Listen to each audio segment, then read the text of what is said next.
Alright squad, welcome back to another video on the channel. Karma here, and today we're gonna be going over 6 things that the new Call of Duty 2021 must have in order to be considered a good Call of Duty. Please, if you like the video, please smash the like button and subscribe. It'll be helping me out a lot, and it'll help me produce more videos like this in the near future. Without further ado, let's get into it. Now guys, before we get started with the video, I do want to remind you guys that this is my opinion only. So if you guys have any suggestions, please comment them down below and I'll make sure to do another video if this video does well. Alright guys, let's kick things off with number one. Number one is going to be Dead Silence. Dead Silence needs to be a perk. Just like in Call of Duty Black Ops Cold War, it is a perk, but if we go back all the way to Call of Duty 2019 and Modern Warfare, which in my opinion has one of the best mechanics as far as gameplay, the only thing wrong with it is the footsteps. The footsteps promote camping, as people just sitting in a corner not moving are able to hear enemy footsteps, you know, coming from a mile away, because the footsteps are just really loud. And the only way that you could go against that is enabling the special ability, which is Dead Silence, but it's not a perk, so you only get it basically recharge every, I don't know if it's 45 seconds every time or when you get kills. But if you're playing a game more like Search and Destroy, you need to wait until that ability charges completely in order to move, which promotes camping again. And it's really difficult for guys who like to rush, you know, to play good and, you know, play their style, because instead another guy who is just sitting in a corner waiting there is just gonna kill you and pick you off because he has an advantage over you.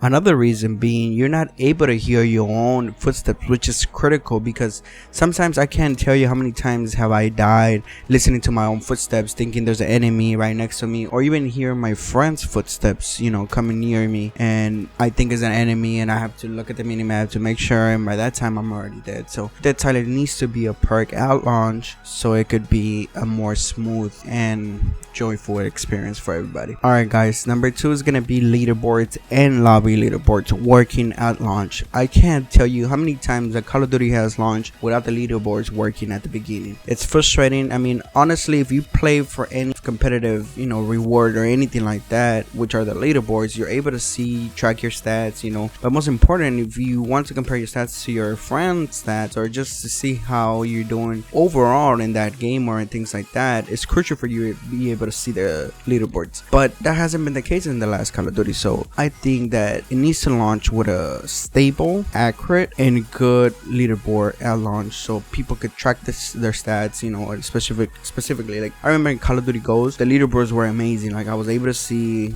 if I got a 10 kills that game, you know, how many ranks I went up that game, you know. Even not to mention the lobby leaderboards, which makes it just more interesting in game modes like Search and Destroy, where, you know, before the game starts, you know, everybody's chatting in the pre-game lobby, and you just with one click you're able to see how good are the people there. I know it might promote for people to be searching specific lobbies if they see that one enemy, you know, has very good stats, but it just makes it more interesting. In my opinion, you know, the trade-off is worth it. But again, that's just my opinion. If you guys don't like it, just, you know, please share it with me. But ever since they put it, I think it was in Black Ops 3 as well, where they also had it. I don't care if it's score per minute or overall stats, that doesn't really matter. It needs to be there, you know, for people to be able to track their stats. Alright guys, number 3 is gonna be prestiges. We need to be able to keep on prestiging. If you want to add 15 prestiges, 20, that is fine, but let us keep working towards something. Personally, me, I'm not a fan of seasons, because you're always capped at something at some level. Worthless if you continue to play if you can't keep prestiging, you know.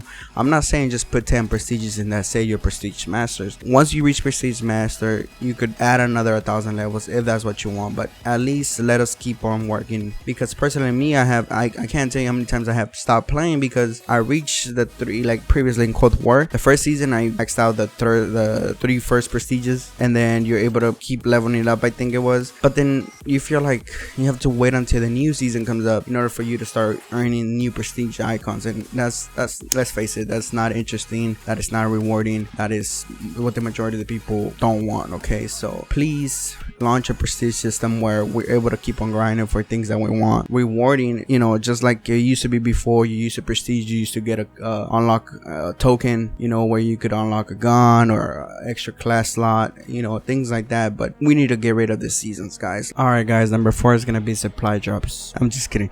No, number 4 is going to be bring back animated camos, good camos, diamond. We all do want dark matter, yes, but let's face it, you're not gonna be able to get that or obtain that unless you grind it completely for the first 2 months of the game, and that's not fun. We want to be able to, you know, purchase, even if you put it behind, I'm not saying supply drops, but even if you put it behind money, you know, that we pay for it, but put good animated camos. You know, we don't want no static, you know, boring camos. Yes, those are fine, but I mean, you're gonna end up bringing them, you know, 6 months after, where, you know, pretty much the game is almost gonna be dead. You know, you guys always do that, so just bring it up at the beginning. It's gonna make the game more interesting. You know, I know that they say that, okay, we're trying to make the game more realistic, and why not, but at the end of the day, it's a game. You know, it's not real life, it's not realistic, so we know it's a game. Okay, we know that it's not real life, so just bring animated camos. So what if we think that soldiers don't fight with those in real life? We're not in real life, okay? So just put those camos at the beginning. Put, you know, suits that are crazy. People like that. You know, people want to show off their suits, people want to show off their guns, their camos, and makes it more interesting, more fun. So just put them there at the beginning. All right, guys, number 5 is gonna be bring back old lobbies. You know, people are used to being and playing with the people that they were playing the previous match. You know, lobbies don't have to get broken after the match, you know, just simply because, you know, we don't want people to, you know, get bullied, or why not, or if it's any other reason. I don't think it's worth it. People like to stay with the same people, you know,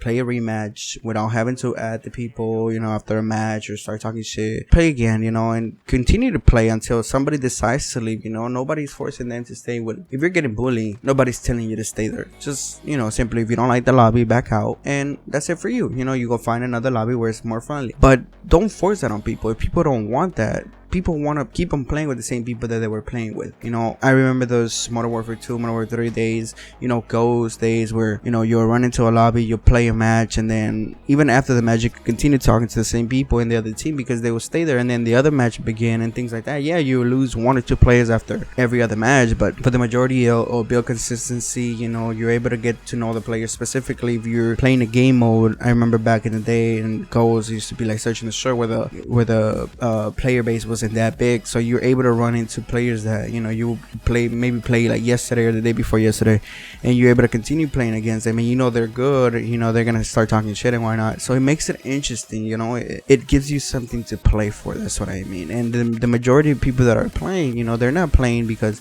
they want to make money out of the game, or they're not streaming or anything like that. They want to have fun, you know, they want to talk shit, they want to talk shit with their friends, they want to talk shit to other people, and if that's what it takes, just bring it back. You know, it's not that hard. At the end of the day, it's gonna benefit you guys, not us also, but benefit you guys as well, because the most we play, the most we enjoy the game, the more money we spend, you know, then ultimately that is what you guys want. Guys, number 6 is, it might be a little biased, but like I said, it's my opinion. You guys might not even be familiar with this one, but it's Clan Wars. Bring back Clan Wars. Clan Wars in Call of Duty Ghosts were amazing, like by far one of the most and best experience that I have had at playing Call of Duty overall. I remember, you know, every weekend they used to come up starting Friday. You used to get in the app, play, you know, if your team plays first place throughout the Clan Wars on the weekend, you know, through playing, you know, and you only face clans with the same amount of people and players as you, so it's based on wins. So if your team got certain, say for example your team was playing for domination, 6 players were in your clan or 6 players were in your lobby, you get a win,